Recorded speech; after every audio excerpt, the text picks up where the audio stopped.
Hey everybody, it's Bridget Murphy back again. Happy New Year. I'm here with Ashley, Damien, and my husband Ray, and we are here to talk to you about New Year, new training goals, and setting realistic behavior resolutions for your dog. So we're going to kick it off with a couple of questions. Most people start the year off with really big resolutions and training goals for their dog as well as themselves. So Ashley, I'm going to start with you this time. What are some of the biggest mistakes you see that owners make when setting training resolutions for their dog? I think one of the biggest things, just speaking as a broad perspective, that people kind of miss out on is looking at their dog as an individual, kind of failing to take in like their own personality traits and, breed standards, things like that, genetics. We have a super fearful dog, like doesn't want to be out in public, and your training goal is that you want to make this a therapy dog. And it's like, maybe let's just work on confidence building first, right? Like maybe we should just take, the baby steps and get to that point, and maybe we can consider a broader career change. But really just, taking the dog as an individual, playing with their strengths and weaknesses, and building the dog up from there before we kind of branch out to bigger things. That is great. And probably one of the things that I was thinking as well. Damien, what are some of the biggest mistakes you see with training resolutions?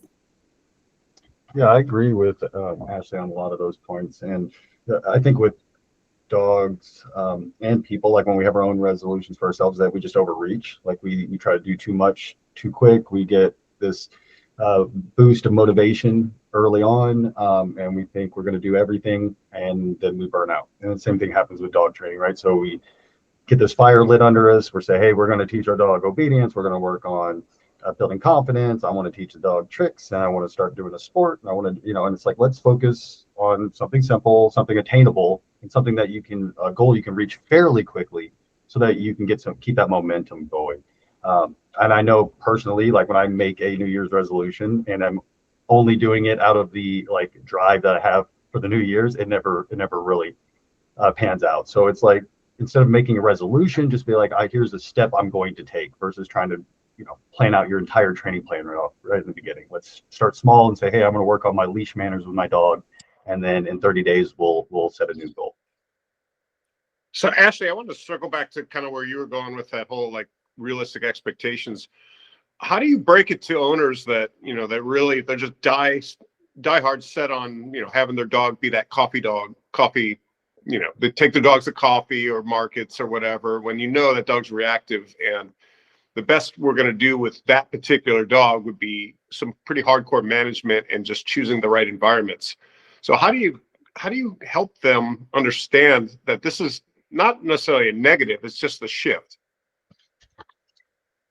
One thing that I like to do with clients, and I kind of teeter in, I say this not to anthropomorphize our dogs, but I always kind of relate it back to children. Not that our dogs are children, not that we should kind of force those roles onto them, but just like people, we're all individuals. So, you have a daughter and you're aspiring for her to be a Olympic level gymnast, right? But then she comes out and she's a tomboy and she wants to skateboard, right? It's the same thing with our dogs. We can't force them into roles that they're not meant for.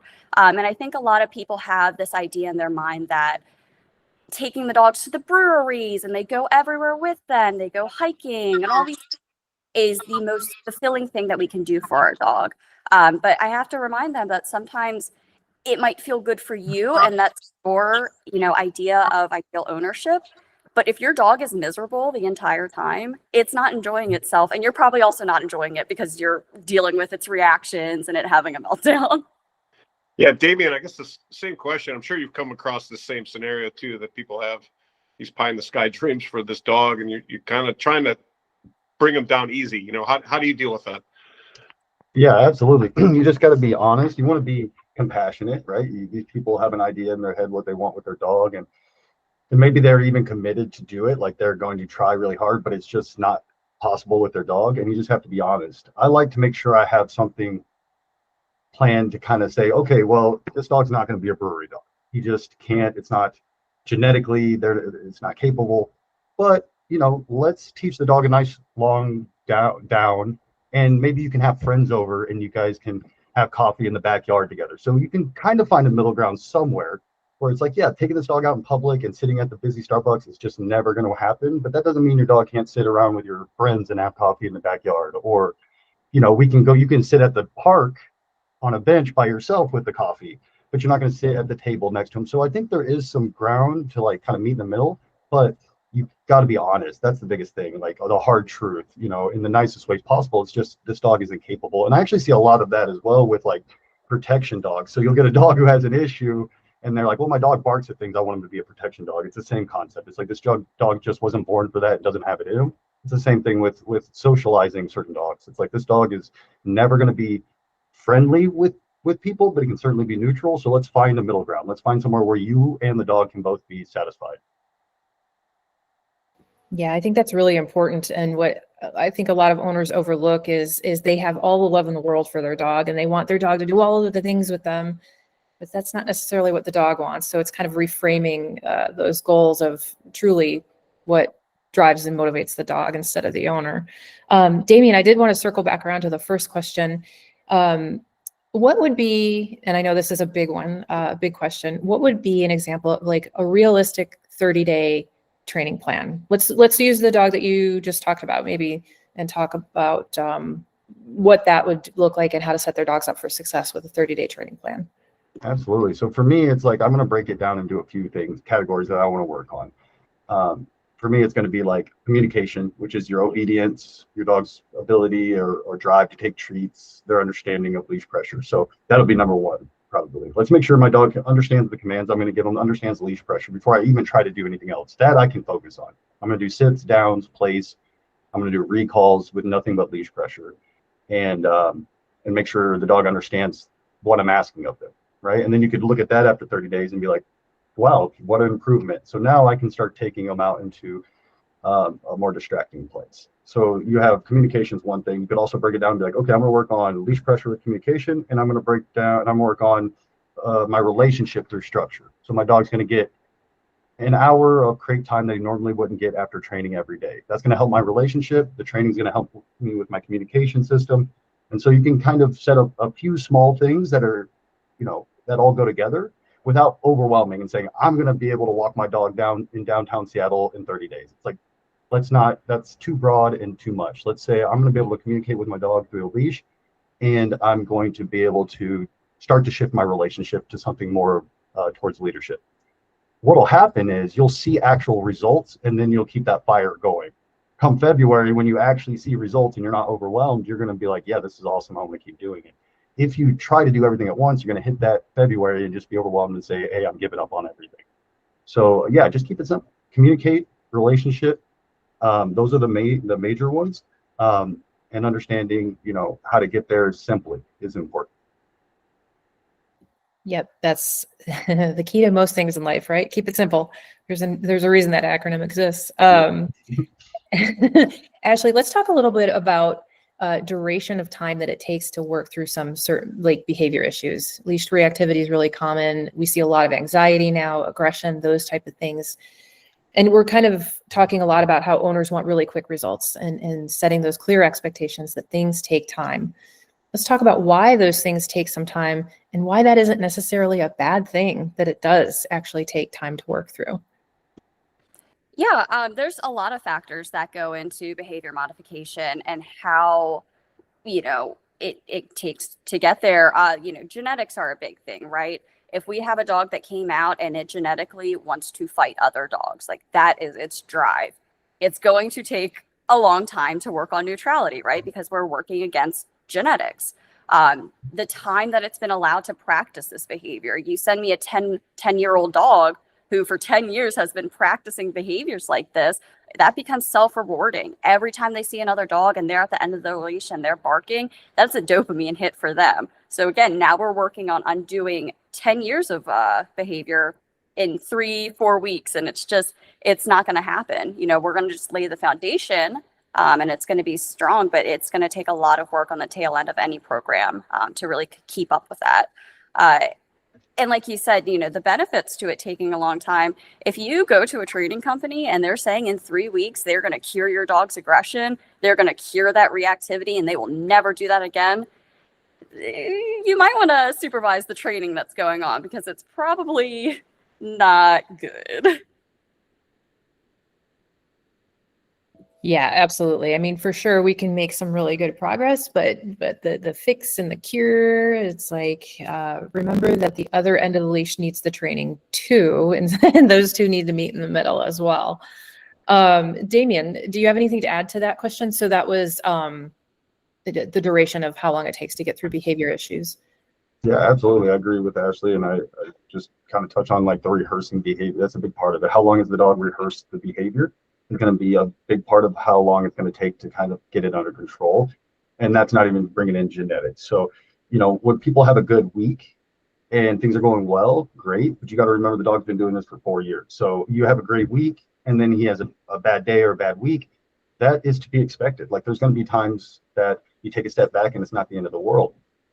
So that's why it's really important to take your time and understand that it's going to take a while. But the reason I think it's important that it does take a while is that you build a relationship with your dog. You guys are taking time to do this together. If it just got fixed, or if it was easy, or you just send the dog away and the dog is fixed, you didn't put the effort in, and so there's not as much value in it, right? Like, when you guys spend 3 months working really hard together on something and you see the progress that you guys have made, your relationship is actually stronger because of that. It's not easy, and it can be stressful and frustrating and all those things as well, but overall your relationship with your dog is going to be stronger because you guys did it together. You figured it out. You went through the highs and the lows together.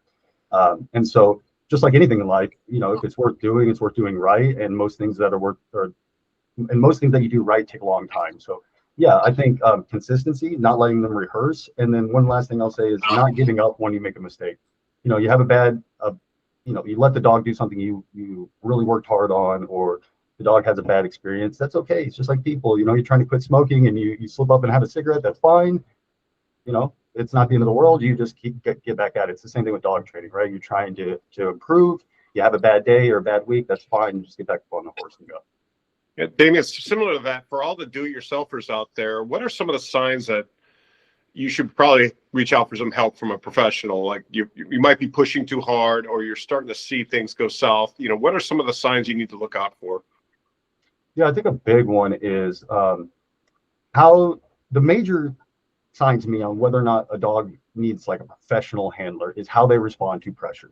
So when you first apply pressure to your dog, whether that is leash pressure, tool pressure, whatever, like social pressure, if they don't like people coming around, and their reaction is to fight, furiously, or to completely shut down over small amounts of pressure, that's a big sign, right? I'm not talking about a dog who kind of, doesn't like something or fights the pressure, but when you have a dog who feels leash pressure and attacks the line or tries to run, those things can be serious problems, because if we don't get past those, we never get to the training, and you can actually make things worse. Because if your dog is successful in doing those things, you're in a lot of trouble. If your dog comes up the line at you and you let him win, that's it. That means your dog's going to learn that's how it's done. So the moment you realize the reaction to what you're asking of your dog is beyond the norm, that's when you need to get a trainer.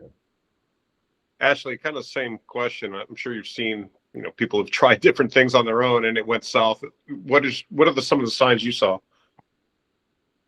Yeah, I mean, same thing like Damien said, how bad is your dog, reacting to things? If it's, if it's scared, if it's shutting down, anytime you say sit and it starts tucking its tail, its ears are pinned back, something really simple as that, no distractions around, it's just you and the dog, you might need some professional intervention, working on, communication skills and leadership. Rebuilding that relationship is one thing that I'm really big on. Or, on the opposite side of the spectrum, right? The dog that comes up at you. But even just in general, if you just feel like you're not making progress, even if it is just something as simple as a loose leash heel down the street, and you've been going at it for weeks and weeks, and you feel like you're not making progress and there's something missing in there, again, over time, like, you're going to rehearse poor behavior. So you might as well just stop right there, get someone in to look at it, and kind of give you tips on where you're missing things. Yeah, Damien, you had more to add. Yeah, I agree with all that. The thing I wanted to to add in. I think a lot of people can get to a place where like, hey, my dog understands the obedience and responds fairly well to my leash and all that, but is crazy reactive still. Like the dog will heel with me or not around dogs, understands commands, can take a correction or understands leash pressure, but I have, you've hit the actual behavior. Now I don't know how to actually transfer that. How do I take this communication system and relationship and actually do a behavior modification and change the dog's emotional reaction to its trick? That is the advanced step. So I think a lot of times people get to that point. They're like, my dog can sit and down and has good recall, understands this, but I have no clue how to handle the actual problem. Well, you have all the pieces there. Let's get somebody with you who can put those together in the right way to make sure you get to where you want to be. So that's another part too. It's true of anything. You start teaching yourself something, you hit a point where you've learned everything you can learn on your own, and now you need somebody who really knows to kind of show you the way. And I think with behavior mod, that's what you hit. You may be doing everything right, but you're missing that small piece on how to transfer what you've taught the dog to actually making real world progress with his behavioral issues. Yeah, totally. And the other thing too is, sometimes even if you are one of those DIY people and you have a good sense, sometimes it's better to start with a trainer so they can work with you on I hate to use the word clean slate because we're dealing with a dog with behavior issues, but we're not adding any inadvertent issues that the owner may overlay on top of that just because of a lack of experience. So sometimes it's just better to kind of, call a trainer, get a product like our LunaDogAI, something like that. But Ashley, I wanted to touch back on something that you said, measuring progress. I think this is a big one to talk about. We've been kind of circling around about New Year's resolutions, and we're all motivated. And then I think we can all really easily get frustrated, especially in today's society where everything is really fast. So let's talk to people about how should owners measure progress if they are going at this by themselves.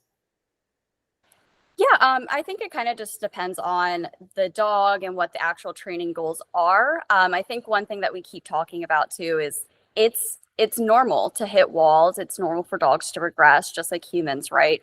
We're not going to be perfect all the time. Learning isn't always just straight linear path. So keeping in mind that, yeah, like you could be doing great for 3 weeks and building off a lot, and then your dog has a bad day. And like Damien said, it's just important to keep going with it.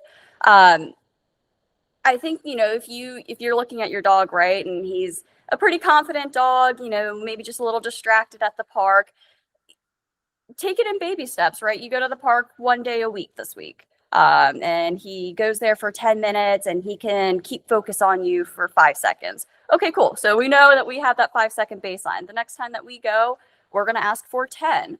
The next time 20, building up gradually like that, because dogs learn in pictures. So we don't want to just immediately go to a new place, throw them into a different environment, and then start asking for the things that we've been working on in our home. So I think when it comes to like tracking progress, keeping in mind the location, the distractions, the time of day, things like that, and then being able to, okay, now we're going to a new place. We're going to take a step back a little bit and kind of monitor from there and learn how to build up. And, a lot of that is just reading your dog and seeing like where they struggle and why.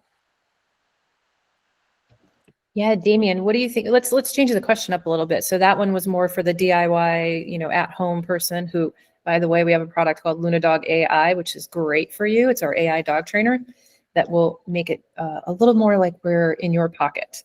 We'll talk about that later. But Damien, how should owners measure progress if they're in a training program? Because we see it on the flip side of things. If they're working with a trainer, a lot of times we'll hear, I spent XYZ amounts of money. I expect this, this, this. So let's talk about clear expectations and then how can they measure success with their training program? Yeah, that's really important. I think it starts with the trainer laying out expectations, first of all, so that you don't have, unrealistic expectations, or that you do. Some people I've had very low expectations where I'm like, whoa, we can do better than that, right? Like, so it can go both ways, but I usually find it's the other way. Most people have this, I want this done by this time, and it's like, hey, let's really talk about what this looks like. And so first of all, I'm going to repeat something I said earlier, which is think about the time your dog has been doing the unwanted behaviors first. So if they've been doing it for a few months, you can expect change quick. If they've been doing it for years, then you need to be realistic and be like, hey, if in 3 months I get one solid, rep of what I'm looking for with this behavior, great. So seeing that is important. If you have a trainer, they're going to have a training plan for you. And that's really what's important. They're tracking the training, your updates or whatever you're doing, they're kind of tracking that for you. And that's how you're going to really see, because you can feel like you're making progress when you're not, and you can feel like you're not making progress when you are. But if you can go back and reread lesson 1 recap to lesson 5 recap, I guarantee you should be seeing some results. And so track your training, and that's how a trainer is going to help you with that. If you're doing it yourself, you certainly can, literally, hey, I worked on sits and Fido did this today, because then you're going to be able to compare, and it's going to be easy to track that. Something that I really believe is, if I spend 20 minutes working on something with a dog, like trying to get them to hold a sit at a door, and they get 1 great rep in, that's awesome. It's better than 10 okay reps, or yeah, that's fine, whatever. I will take 1 solid, if it's something a dog struggles with. I promise you, it may feel like nothing, but the next day you're going to get 2. So it depends on the dog. If you've got a rock star, awesome, then you can expect a lot, but be happy with a win. If your dog never sits at the front door ever, and you took 10 minutes to use leash pressure to get your dog to sit at the front door and engage with you, celebrate. That's a win. That's a party time. And so don't feel like you need all of this crazy progress. Sometimes you will. Sometimes you get a rock star in and the dog just bam, bam, bam, bam. But just be happy with progress, and a little progress. So I'm glad you guys brought up the LunaDogAI. I had the pleasure of working with Ashley and Damien over the summer. I actually got to see the sun in Seattle, which was amazing. But we filmed a lot of the behavior tips and tricks and stuff that we're talking about on this trainer talk. But we were talking about tracking progress. So LunaDogAI is a AI dog trainer that kind of learns your dog behavior, and I've got a lot of the best minds at our company put a lot of information into this thing. Damien, how would you use a tool like that alongside working with a trainer, or even doing it by yourself? What are the benefits of having something like this that, it's fairly new? There's nothing like it out there right now. Well, I think of it like, workout app almost, right? Like, I know when I go to the gym, I know how a lot of the different workouts, and I know the machines fairly well, right? But I'm not an expert on how to put all that stuff together. So you can have this knowledge, and even understand how to use the stuff, but really not know the nuances of it. So when I have I have a training app, and it's going to lay out an actual physical workout for me, right? So I know how to do curls, and I know how to do leg presses, but it's going to tell me when's the best time to do those, what's the right technique. That to me is what LunaDog is a big benefit for. So you might have this knowledge, but the LunaDog's like that trainer is going to put that all together. Or maybe you don't too. Maybe you need help from the get-go. You don't know anything about. You don't know how to even put a slip lead on the dog. That's in there as well. So to me, it's just a way of taking all the information that you have or that you want and organizing it. So I think if anything, it's going to be an amazing benefit to anyone, whether you have a trainer or not. It's going to allow you to kind of take all that information that you either have gleaned or gathered and put it into an actual training program. Yeah, Ashley. I just wanted to build off that too, is when you have an app like that, it takes away the overwhelm of, oh, well, I went to Google and it told me 50 different things on how to fix this. And that's where I see a lot of my clients are like, I don't even know where to start, because everyone's saying something different. And to an effect, yeah, like dog training isn't necessarily black and white, and there's, many, many roads to Rome. But when you start to process all these different, camps of training, right, you go into choice paralysis and you're like, I don't even know where to start. I'm just not going to do it. And even going back to New Year's resolutions, right? If you just have someone to lay it out step by step, like, okay, today, this is what we're going to do. And it tracks your progress for you. So tomorrow you don't even have to, how do I build off of this? It's going to tell you how to do it. And it's so much easier when, it's just someone guiding you along versus you trying to filter through all the information that's out there. It's just going to feed it to you. Yeah, that's one of the many reasons that we built that thing. But I'll discuss it after this very last question, because we talked a lot about, setting goals and all that good stuff. Ashley, what is one piece of advice to owners who are feeling discouraged? We're a week into the new year. Maybe somebody came out the gate hard and they're like, yeah, I'm going to do this with my dog. And then the dog didn't do it. And now they're like, what's one piece of advice you can give those people? From a human to human standpoint, trying to be compassionate, right? It's don't give up. you know, we got dogs for a reason. We know that we can bring out the best in them. Just keep working at it. From a trainer's perspective, where I might be a little bit harder on a person, my piece of advice is to just really evaluate you as a human. A lot of dog training, right? Everyone's like, oh, you're a dog trainer. I hate people. I wish I just worked with dogs all day. And it's like, no, this is all human work, right? So I think a New Year's resolution that some people should really take into mind is some self-reflection, right? You know, you've had the dog for 5 years and you like to baby and coddle it. And I get it. I love my dog too. I like to dote on him. But if we keep doing those things, nothing's going to change. So I find a lot of owners, it's hard for them to step up into a leadership role. Things like crate training or, you know, applying pressure. It's hard for them because they don't want to break through, you know, anything that might be perceived as mean, even if the dog thrives from it. So I think just shifting mindsets, you know, don't get into the habit of just doing the same thing that you're doing over and over again and expecting a different result. Yeah, very well put. Damien, do you have any advice for those owners who may be feeling a little discouraged after the start of the new year? Yeah, absolutely. So first thing I would say, I would tell people is, yes, we want to make sure the dog gets what it wants out of its life. What do you want out of this relationship first? Well, ask yourself that before you make any resolution. What do you, the person, want out of the relationship with your dog before you make any decisions? Because if all you're doing is making decisions based on what your dog needs or wants and not what your relationship or you need out of it, you're going to fail. It's going to fail because you're not getting out. It's not selfish to want something out of the relationship with your dog, and to work towards that. So make sure you're getting something. And I know that's not like that to me isn't selfish. That's important. It's that if you're on a plane, if a plane's going down, you've got to take care. You put your mask on first, right? You got to take care of yourself. So if you're not getting something out of the relationship, get something out of it first. Make sure you're at least working towards that. Second, I would say you don't know how close you are to success. I have had dogs I've had for 4 weeks and wanted to cry 3 weeks in because I felt like what is happening? I'm doing everything. I'm doing everything I can and I'm barely making any progress. And then, you know, day 22, the dog just turns over a new leaf. You were so close when you gave up to making progress or seeing it, that I promise you that if you were working hard and taking advice, seeking out the right path, you will see that progress. So you want to give up, give it another week. You will see progress. So I think that's the biggest thing. You're so close. You're so close to turning over a new leaf. Just stick with it. You're so close.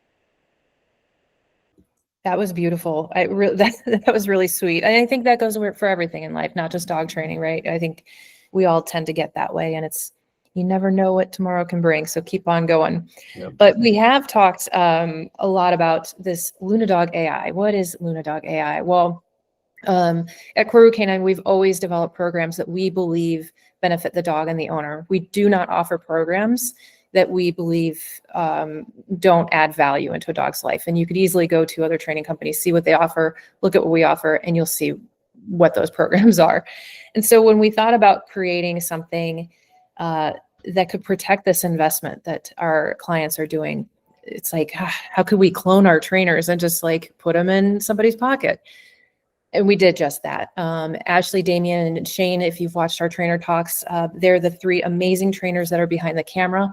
This is a knowledge base created by us. This is a custom knowledge base. This isn't an AI wrapper if you're familiar with that technology. So LunaDogAI is literally a Koru K9 trainer in your pocket. This is available for anybody who is outside of our area of coverage. Most importantly, it's available to our clients. We are rolling this out into all of our training programs because we wanted to give our clients a way when we aren't there. Well, now we kind of are. We're in your back pocket. And when we're done with our training program, especially our board and train clients, you're going to have 12 months of a LunaDogAI subscription to help you protect that investment, keep up with your training, keep up with your education. The program, as Ashley was saying, will follow along with you. It will update based on your successes and all that good stuff. So it gets to know you and your dog. My old dog Luna's in there chatting with you. So yeah, check it out. And thank you all for listening. Ashley, Damien, thank you all for your time and all of your energy. And I hope everyone's having a happy new year. We're going to see more of you in 2026.